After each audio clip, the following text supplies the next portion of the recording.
Continuando con este curso relacionado a los criterios de selección del donador, toca platicar un poquito de las condiciones quirúrgicas o de cirugía como tal, que nos pueden llevar a hacer que un donador, pues evidentemente no pueda donar. El primero de estos, y probablemente el más importante, es haber tenido algún accidente mayor. El tiempo de diferimiento en este caso sería de 6 meses. Un accidente mayor se va a considerar aquel accidente que haya requerido de una hospitalización. Normalmente genera algún tipo de incapacidad que puede imposibilitar a realizar funciones habituales, o que inclusive puede generar la pérdida de la función de algún órgano o inclusive un sistema. Entonces, podríamos aceptar a aquellas personas que hayan tenido un accidente mayor, transcurrido 6 meses de que haya sucedido este accidente, y pues que tengan una recuperación completa, sin secuelas, por supuesto, que impidan la toma de decisiones o que genere un déficit neurológico o cognitivo. Es decir, si yo tuve un accidente hace un año, a lo mejor, ya tiene más de 6 meses, hace un año, pero quedé con alguna tara en mi conocimiento cognitivo o la posibilidad de que yo tome decisiones, ahí ya tendría que hacerse un deferimiento permanente. Algo muy importante, todo donador tiene que tener el juicio para poder decidir por sí mismo, ¿no? Y un criterio de diferimiento en este caso sería si han transcurrido 6 meses sin tener una recuperación completa. Desafortunadamente luego hay accidentes que conllevan a recuperaciones más allá de los 6 meses. Hasta que haya una recuperación completa, pues ahí podrían pasar. En cuanto a cirugías, tenemos cirugías menores, por ejemplo, que tienen un tiempo de diferimiento de solamente 7 días. ¿Cuáles serían estas? Bueno, son procedimientos quirúrgicos de muy corta duración y que normalmente tienen que ver con tejidos superficiales, la piel, quitar algún lipoma, ¿no? A lo mejor unos puntos o algo por el estilo. Algo muy importante es que hay que valorar si esta cirugía, pese a que haya sido menor, no estuviera complicado con alguna infección, que es algo lo común. Por ende, vamos a aceptar aquellas cirugías menores que no tengan o no hayan tenido un tratamiento antibiótico y que tengan una curación completa de la herida. Por el cambio, si yo tengo una de dos, o una cirugía menor pero que estuvo relacionada a algún evento infeccioso, por ejemplo, no lo sé, un quiste que se infectó directamente, un absceso, pues ahí nos vamos a tener que esperar más tiempo. Ya tendremos que ver pues situaciones como absceso, furúnculo, que de hecho ya mencionamos alguna vez. Y la otra es si, aunque haya sido una cirugía menor, en el caso de que tuviéramos sospecha de una patología maligna asociada, es decir, ¿sabes qué? Fui con el dermatólogo, me hizo una biopsia de piel porque estamos buscando un melanoma, obviamente maligno, ¿no? Tal vez no tenga yo ahorita el diagnóstico, pero en el hecho de tener una sospecha nos tenemos que esperar hasta confirmarla, ¿no? En el caso de confirmarla, pues ahí ya entraría un criterio de diferimiento por cáncer, no por la cirugía propiamente, ¿no? En cuanto a procedimientos endoscópicos, la realidad es que aquí vamos a dar el mismo tiempo de diferimiento relacionados al NAT, que sería 4 meses si tenemos NAT o 12 meses si no lo tenemos. Para aceptarlo, vamos a aceptar endoscopías rígidas, como por ejemplo una artroscopía, una laringoscopía, una cistoscopía, en donde no se utiliza un endoscopio curvo o retráctil, de los que se pueden utilizar para a lo mejor una endoscopía para ver estómago o una colonoscopía. En el caso de endoscopías con instrumentos flexibles como estos, sí nos tenemos que esperar de 12 meses en el caso de que no tenga yo pruebas con NAT, o 4 meses para pruebas con NAT. La realidad es que no es tan común, pero pudiera llegar algún donador que a lo mejor tuvo sangrado de tubo digestivo en algún momento del año y le hicieron una endoscopia para valorar, y a lo mejor solamente era una úlcera por algún medicamento, ¿no? ¿Pudiera donar? Bueno, si ya pasaron más de los 4 meses, podrían hacerlo. La razón de esto es que finalmente estos utensilios, si bien sí son esterilizados, no llevan una esterilización tan profunda como aquellos que son rectos. Un laringoscopio o un cistoscopio sí pueden pasar por procesos mucho más profundos de esterilización, y estos que son flexibles no pueden ser, porque los mecanismos flexibles no pueden pasar por a lo mejor un proceso de esterilización con vapor o con altas temperaturas porque se dañarían. Ese es el caso, ¿no? Y pues queremos evitar la transmisión de algún agente infeccioso, específicamente virus, ¿no? En cuanto a anestesia local y general, vamos a tener que ver cuál es el motivo del uso. Por sí mismo, la anestesia no hay problema. Pero si por ejemplo me dicen, sí, me pusieron anestesia porque me quitaron una muela que estaba podrida ahí en la boca, bueno, el criterio de diferimiento no sería la anestesia per se, sino el retiro de la muela, ¿no? Oye, me pusieron anestesia local porque me pusieron un catéter venoso central porque estuve atropellado la semana pasada y todavía traigo muletas, ¿no? Pues evidentemente no vas a poder donar, pero no por la anestesia como tal. En caso de que la razón por la que se haya utilizado esta anestesia no sea una causa de diferimiento, tenemos que esperar al menos 24 horas posterior al uso de la anestesia por cualquier situación, ¿sale? En cuanto a biopsias, las biopsias de la misma manera que la cirugía menor nos tenemos que esperar 7 días y de la misma manera hay que evaluar cuál es la enfermedad o la razón por la que se hizo la biopsia. No es lo mismo decir, es que sabes que me quitaron un lipoma y evidentemente luego mandaron una biopsia del mismo porque es parte del protocolo, me quitaron un ganglio porque tengo toda una cadena de ganglios inflamada y estaban pensando en un linfoma, ¿no? No un lipoma. Entonces, en el momento en el que hay sospecha de una enfermedad maligna, ahí nos tenemos que esperar y dar un tiempo de diferimiento en razón a si hay o no un cáncer. En cuanto al cateterismo, de la misma manera tenemos que evaluar cuál es la causa por la cual se hizo el cateterismo. De por sí un cateterismo le daríamos solamente 4 meses o 12, como lo hemos estado platicando, pero la gran mayoría de las veces los cateterismos son relacionados a algún evento cardiovascular o algún evento vasooclusivo que ya de por sí suelen ser causa por la cual no podemos donar. Entonces prácticamente paciente que ha sido cateterizado, pese a que la norma de este tiempo de diferimiento, la realidad es que indagando más, muy seguramente va a tener alguna enfermedad de fondo que no permita que done. Una de las condiciones que cada vez es más común y que no se tenían en cuenta, pues, es la cirugía de reasignación de sexo. La cirugía de reasignación de sexo se considera como una cirugía mayor, finalmente. Van a estar un buen tiempo hospitalizados y llevan muchos cuidados previos a la cirugía y posteriores a la misma. Pero hay que tener en cuenta algo muy importante aquí. Si bien el tiempo de diferimiento es igual al de una cirugía mayor, hay que recordar que este tipo de paciente conlleva el uso de tratamiento hormonal y alguno de estos puede interferir ahí sí con la donación. Entonces es importante hacer una buena indagatoria de cuál es el arsenal de medicamentos que está tomando y definir cuáles de ellos pueden ser aptos para pasar y cuáles no.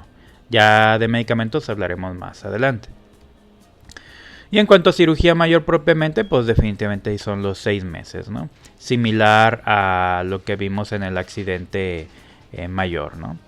En cuanto a observaciones, de la misma manera se considera una cirugía mayor, pues aquellos procedimientos que generalmente se vayan a hacer en algún órgano profundo, no en la piel nada más, o que tuvieran algún sangrado mayor a 500 mililitros. Habitualmente requieren anestesia general y obviamente hospitalización, no suelen ser de entrada por salida. Que a lo mejor me dicen, oye, es que fui y me operé la nariz, pues es una cirugía menor, 7 días de diferimiento. Oye, es que me hicieron una apendicectomía, esa es una cirugía mayor. Tal vez no conlleve el gran riesgo de la vida, pero sí hay que tener cuidado con este tipo de situaciones. En cuanto a los criterios de aceptación, tras completar los 6 meses de la fecha que se hizo el procedimiento y previamente una recuperación completa, puede donar sin problemas. Y en cuanto a un diferimiento, sería indefinido dependiendo si la intervención requirió de valorar alguna patología maligna. Ya dependería del tipo de cáncer que se encontró, ¿no? Y algunas serían permanentes, por ejemplo, si existiera alguna secuela postquirúrgica de esto. Secuelas, por ejemplo, en movilidad y ni se diga alguna secuela neurológica, que ya impide que yo tenga un criterio al 100 para tomar decisiones sobre mí mismo, ¿no? Algunas otras condiciones, que esta ya cae entre lo clínico quirúrgico, sería la pancreatitis. El hecho de haber tenido una pancreatitis nos va a generar un diferimiento indefinido. Hay que evaluar, por supuesto, la causa de pancreatitis. Si tenemos una pancreatitis a lo mejor biliar, finalmente no habría como mucho problema posterior. Pero si nuestra pancreatitis es secundaria a lo mejor a un consumo excesivo de alcohol, y que ya estemos hablando de un alcoholismo crónico que inclusive tenga algún tipo de secuela agregado, entonces hablaríamos de un criterio de diferimiento permanente. Ahí sí. En el caso de la colecistitis, que es algo también muy común, de la misma manera el tiempo de diferimiento sería temporal y llegaría a ser indefinido, sobre todo en estos cuadros crónicos en el que se está esperando una fecha para cirugía y que de vez en cuando tenemos una recurrencia del dolor, ¿no? Si es el caso, pues nos tenemos que esperar hasta que una de dos, o sea operado y después dar el tiempo de diferimiento relacionado a la cirugía, o si el paciente ya definitivamente no tiene ningún tipo de síntoma pese a que tiene ahí su problema de colecistitis, ¿no? En cuanto a las colostomías, no es un criterio de diferimiento, aquí no aplicaría, salvo que tuviéramos una enfermedad previa a la que se generó esta colostomía.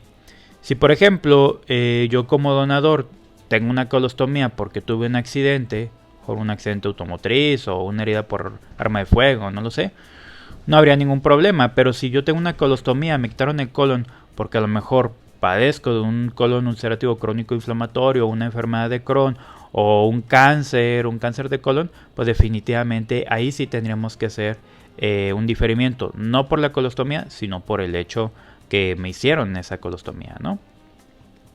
En cuanto a la diverticulosis, que hay que recordar es esta generación, ¿no?, de una laxitud en la pared del colon que puede generar estos divertículos, no hay algún tipo de diferimiento. La realidad es que la mayoría de las personas que tienen esta enfermedad suelen estar por arriba de los 60 años. El pico máximo, hasta donde recuerdo, es alrededor de los 70. Entonces la gran mayoría de las personas pues que tienen esta enfermedad ya ni siquiera son aptos para donar por la edad. Pero si alguno de ellos tuviera menos de 65 años y quisiera donar, no hay ningún problema.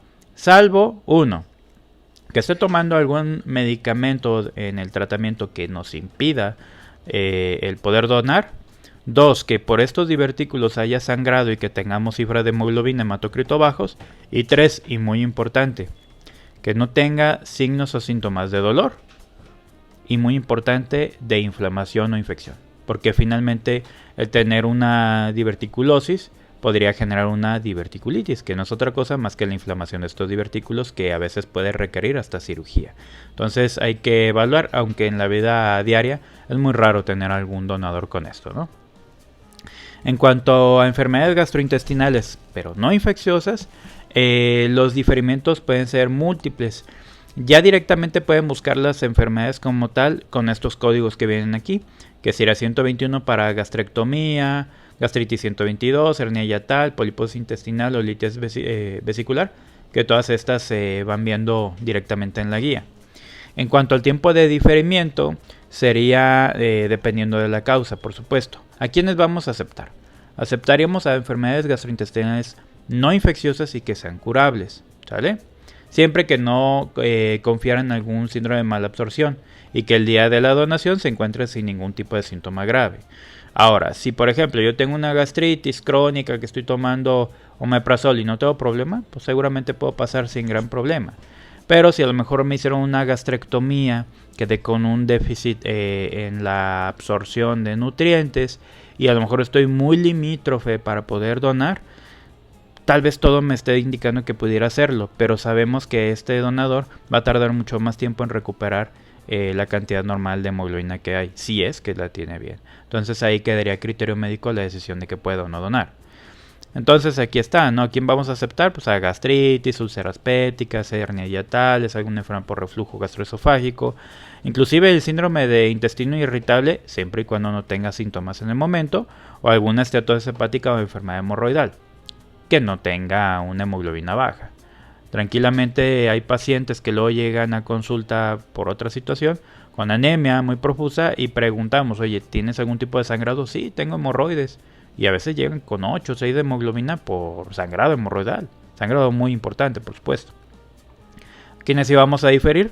Bueno, a condiciones gastrointestinales que sean graves que estén ya sea activas o crónicas con agudizaciones en el tiempo. Entre ellas, por ejemplo, tenemos una gastrectomía total, como les comentaba, una enfermedad hepática activa o crónica, como las cirrosis hepáticas en general, ya sea una hepatitis autoinmune o una cirrosis por alcohol o alguna otra condición, finalmente también las vamos a sacar. Si tenemos una pancreatitis pero que se ha cronificado, inclusive que puedan hacer algún pseudoquiste, también nos tenemos que dar de baja, ¿no? Y ni se diga pues cualquier entidad maligna. Otra de las condiciones que cada vez es un poco más común es la condromalacia. Personas que tengan una condromalacia en cualquier tipo de articulación realmente no tienen un criterio propiamente de diferimiento. Como siempre hay que evaluar si esta condromalacia está relacionada no a lo mejor a algún accidente, sino a alguna enfermedad neurodegenerativa, ya sea de una articulación o en general, ¿no? Y en general pues no es un criterio para impedirlo, pero hay que valorar si está en tratamiento con algo o si hay alguna entidad inflamatoria de fondo. Si es así, entonces no podría donar, inclusive de manera permanente. En cuanto a artritis, osteoartrosis o alguna enfermedad musculoesquelética no reumatológica, el tiempo de diferimiento sería temporal. ¿A quiénes vamos a aceptar? Bueno, a personas con dolor crónico. Todo mundo ya en estos tiempos tiene dolor crónico lumbar, por mala postura o por mala técnica para levantar cosas. Lo que no debe ser normal es a lo mejor tener un dolor crónico lumbar relacionado a inflamación, que esto pues no caería aquí. Entonces, sí podemos aceptar a cualquiera de estas personas siempre y cuando no nos limiten la movilidad y que no impidan la posición durante la donación. Si el hecho de estar acostado les genera mucho dolor, pues definitivamente tendríamos que evitar esta donación, ¿no? ¿Y a quienes van a impedírselos? Pues precisamente los que tengan limitación en la movilidad. A lo mejor yo puedo tener una enfermedad en la espalda con hernia de disco, y que no me permitan ciertas posiciones. En este caso se tiene que diferir este tipo de donador. En cuanto a las fracturas, el tiempo sería indefinido. Y va a ser relacionada, por supuesto, pues a qué tipo de fractura es, en qué hueso fue, si llevó o no cirugía y si trae o no algún tratamiento específico. Entonces, en general, no vamos a diferirlos por un tiempo específico. Tendríamos que definir el tiempo dependiendo del tipo de fractura. No es lo mismo, oye, es que tuve una fractura de una falange de un dedo hace un mes y ahorita estoy completamente recuperado, me pusieron una férula, ¿no? Tuve una fractura de tibia peroné hace a lo mejor 5 meses y todavía tengo molestia en la movilidad. Ahí en vez de ver la fractura veríamos la cirugía mayor que conlleva esto, ¿no? En cuanto a la amputación de miembros, que finalmente es algo que también puede pasar, tendríamos un tiempo de diferimiento temporal. ¿A quiénes vamos a considerar aptos? A aquellos que tienen el antecedente de una amputación traumática, ya sea parcial o total de algún miembro pélvico, ¿sale? O inclusive de algún miembro torácico, siempre y cuando las personas, uno, cumplan con el peso, porque finalmente una extremidad es pesada y también conlleva tener mucha sangre ahí. Y la otra, que sí tenga un sitio disponible para hacer la donación. Y el diferimiento permanente, que la causa de amputación haya sido o una trombosis o una estenosis arterial o que tuviera algún antecedente de alguna gangrena, ¿no? Un Fournier o alguna situación como estas, definitivamente no las vamos a aceptar, ¿sale? En cuanto a neurocirugía, de la misma manera el diferimiento sería temporal. Por supuesto, hay que evaluar cuál es la causa que motivó a una cirugía, ¿no? Finalmente aquí el tiempo sería de diferimiento temporal. Comentábamos que pudiera ser que a lo mejor yo tengo o tuve una embolización de un aneurisma porque me la detectaron en algún estudio de rutina y verdaderamente no es algo que pueda poner en riesgo la salud tanto mía como eventualmente de un receptor. Pero si yo tuviera un antecedente de una neurocirugía con un injerto de dura madre, se generara alguna secuela neurológica, no podría aceptar al donador. Y la otra es si la cirugía que se me hizo en el cerebro o en el sistema nervioso central está relacionada a algún factor de riesgo específico. ¿Sabes qué? A lo mejor a mí me hicieron porque tuve una neurocisticercosis y todavía estoy en tratamiento. Ay, ¿sabes qué? Espérate. O sabes que tengo múltiples aneurismas y el hecho de donar pudiera hacer que el bajo gasto tuviera algún problema, un déficit neurológico. O me dijeron, ¿sabes qué? Si te pegas en la cabeza se te puede reventar una vena. Entonces con ellos, por seguridad del donador, nos teníamos que pasar. ¿Y a quiénes íbamos a aceptar? Bueno, van a ser aptos aquellos que tengan un antecedente de neurocirugía, que no haya meritado ninguna colocación de injerto de dura madre y que hayan pasado al menos 6 meses de la cirugía y no tuviéramos ningún tipo de secuela neurológica. ¿Sale? En cuanto al trasplante, el trasplante finalmente es un tipo de diferimiento temporal o permanente dependiendo de, ahorita lo vamos a mencionar. Primero hay que considerar si el trasplante fue autólogo, alogénico o un xenotrasplante. El trasplante autólogo provendría de nosotros mismos. El halogénico vendría de ya sea de un familiar relacionado o de alguien de la misma especie, de un humano a un humano. Y el xenogénico sería de una especie diferente al humano a nosotros.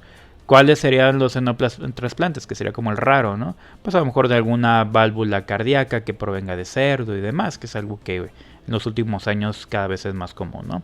Y por supuesto tenemos que evaluar si la enfermedad de base no es una causa de diferimiento. Por ejemplo, si me están diciendo, ¿sabes qué? Yo tuve un trasplante de médula ósea porque tuve un cáncer, todos los cánceres hematológicos generan un diferimiento permanente, entonces ellos no podrían donar.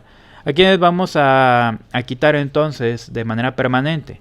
Trasplantes de córnea, trasplante de dura madre y trasplantes de órganos sólidos en general.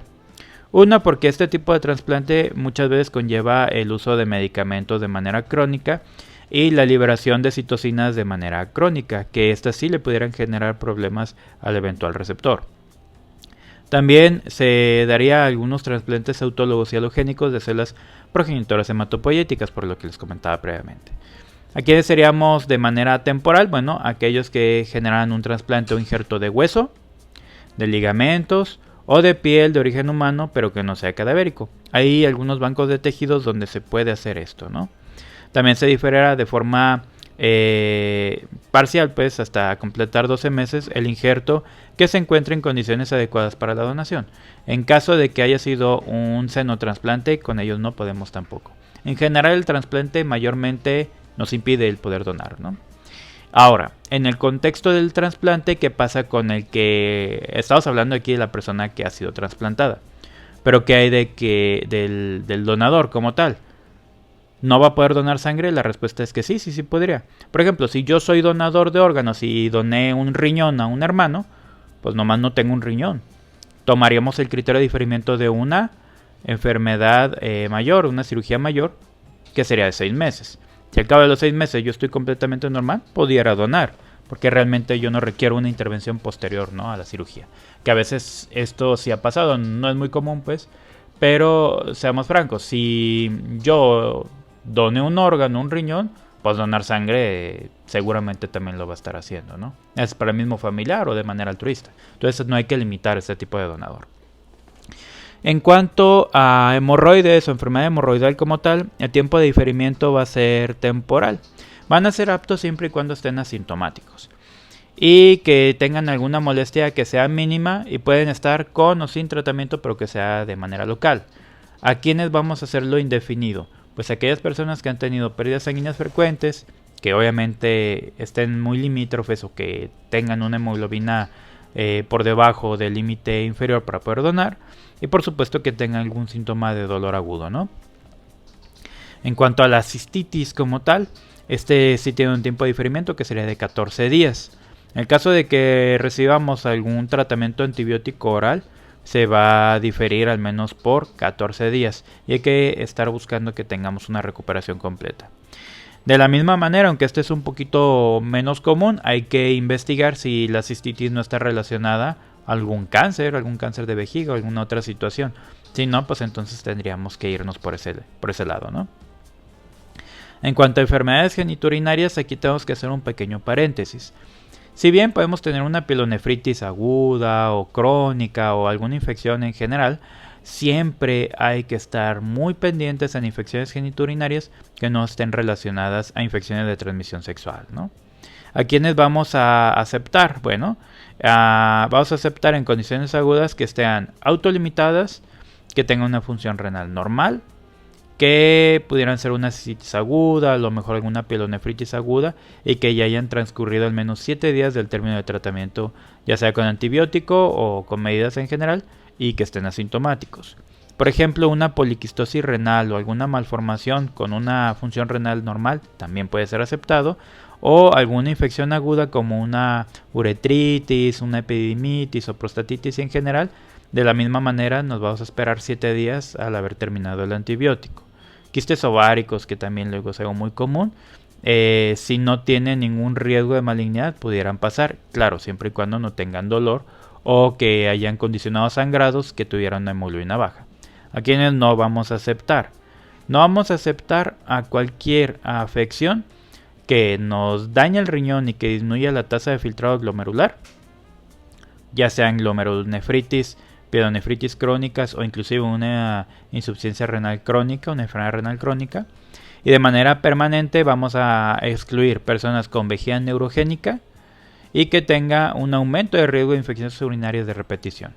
¿Por qué? Porque entonces vamos a pasar sangre que va a ser peligrosa para el receptor, y la otra que en algunos pacientes con vejiga neurogénica se ha visto que si no dicen esto y donan, pueden tener una liberación de esfínteres. Entonces, para evitar tener sorpresas en la donación, pues mejor no los pasemos. Y la otra es que vamos a estar valorando glomerulonefritis agudas hasta completar 3 años de una recuperación total, que no tuvieran pérdida de función renal y que no requieran de un tratamiento farmacológico. Si es el caso, adelante. En cuanto a alguna glomerulonefritis que esté relacionada con trastornos autoinmunes, ahí el diferimiento es permanente.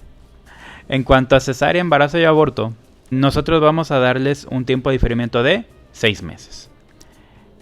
Hay muchas condiciones por esto. La primera, y pensándolo en los temas anteriores, es la cirugía mayor, ¿no? Si recordamos, se define cirugía mayor como aquellos eventos que se manipularon órganos internos o que tuvieron un sangrado más de 500 mililitros, ¿no? Y muchas veces aquí caemos en esta condición, ¿no? ¿A quiénes vamos a aceptar? Bueno, pues cuando cumplan sus cifras de hemoglobina hematócrito completos, que hayan pasado más de 6 meses, está muy bien, pero ¿quiénes vamos a diferir? Hay que diferir al menos 6 meses posterior al término del embarazo, no importa la edad gestacional, ni la vía de resolución, ya sea un parto o una cesárea, o un aborto que haya terminado en legrado, hay que esperar esos 6 meses, ¿no? En caso de cumplir con el tiempo de diferimiento y que se encuentre todavía esta persona en lactancia materna, se tiene que diferir de manera indefinida, hasta que se haga la suspensión de la lactancia. La razón, aunque luego a veces piensan alguna situación inmune y demás, no es esta. Es que aquellas mujeres que siguen en lactancia finalmente le están dando un aporte nutricio al bebé. Y el hecho de que donen puede disminuir la cantidad de hierro total que tengan estas mujeres y que ya no le va a llegar al bebé. Para evitar una posible malnutrición del bebé en los próximos meses, por eso se tiene que evitar la donación mientras esté en lactancia, no por alguna condición inmunohematológica específica de la condición, ¿no? En cuanto a la displasia cervical, estas enfermedades premalignas, ¿no?, del cervix, el tiempo sería variable, va a ser temporal. Y vamos a aceptar aquellas con algún antecedente de una displasia cervical que haya sido tratada y se encuentre solamente en un seguimiento por citología cervical, por Papa Nicolau de rutina. Pero vamos a diferir a aquellas personas que tengan una displasia cervical y que estén bajo sospecha de un cáncer. Es decir, si yo tengo un NIC3, una neoplasia intracervical grado 3, que a lo mejor ya estamos ante un cáncer in situ o alguna situación así, pues vamos a diferir hasta que tengamos el resultado, ¿no? La endometriosis, que luego también es otra condición que nos puede llevar a diferimiento, es que actualmente sabemos que no es un causal para hacerlo, ¿no? Vamos a aceptar a aquellas personas que han tenido o que tienen antecedente de endometriosis siempre y cuando se encuentren asintomáticas y no estén bajo un tratamiento médico. Siempre hay que evaluar la sintomatología. no es una causa pues de diferimiento como tal. Por supuesto, si están en endometriosis que traen dolor y que traen síntomas agudos, pues no los aceptaríamos por estos síntomas, no por el diagnóstico propiamente. La menopausia no es un criterio de diferimiento, esto es muy importante, y son aptas todas las mujeres durante la menopausia, no hay ningún problema. Si hiciéramos algún diferimiento por ingesta de medicamentos, sería por la ingesta de medicamentos, no por la menopausia per se, siempre y cuando el medicamento que tomen no permita la donación, sea cual sea, ¿sale?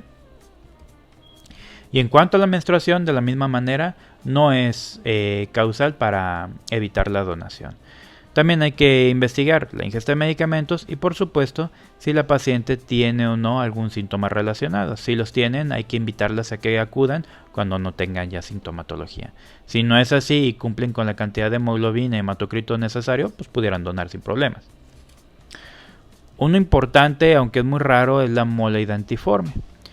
La mola identiforme nos generaría un criterio de aceptación solo a aquellas mujeres que tuvieran el antecedente de una mola con un resultado histopatológico negativo para malignidad, que hay que recordar esto. Finalmente, un porcentaje nada despreciable de estas mujeres pudieran tener una malignidad relacionada a una mola, ¿no?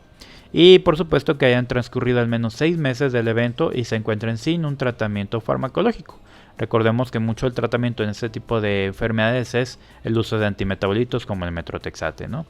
Y sería un diferimiento de exclusión permanente a todas las mujeres que tuvieran una mola identiforme, invasiva, positiva a malignidad. Todas ellas ya no pueden donar de manera permanente. La salpingitis, que sí nos genera un criterio de diferimiento, sería temporal. Por supuesto hay que evaluar cuál es la causa de la salpingitis. Si el problema es una enfermedad de transmisión sexual, tenemos que buscar qué tipo de enfermedad y hacer una investigación de forma pues correcta. El detalle es que muchas veces no sería en el banco de sangre, sino que se referiría a algún centro de salud, ¿no? En caso de que la enfermedad sea secundaria, enfermedad de Crohn o una inflamatoria intestinal, sí sería un motivo de exclusión por estas enfermedades inflamatorias. Y en caso de tener una causa infecciosa y que se haya descartado la concomitancia de una enfermedad de transmisión sexual, pues entonces se diferiría de manera temporal por 7 días después del término de tratamiento. Y hasta aquí completaríamos todas los criterios, ¿no?, de diferimiento relacionados a enfermedades quirúrgicas. En la siguiente sesión vamos a hablar de aquellas enfermedades que tienen que ver con una índole más bien clínica, enfermedades o condiciones tales como anemias, enfermedades hematológicas y algunas otras condiciones. De momento, esto sería todo por hoy y continuaremos en una siguiente sesión.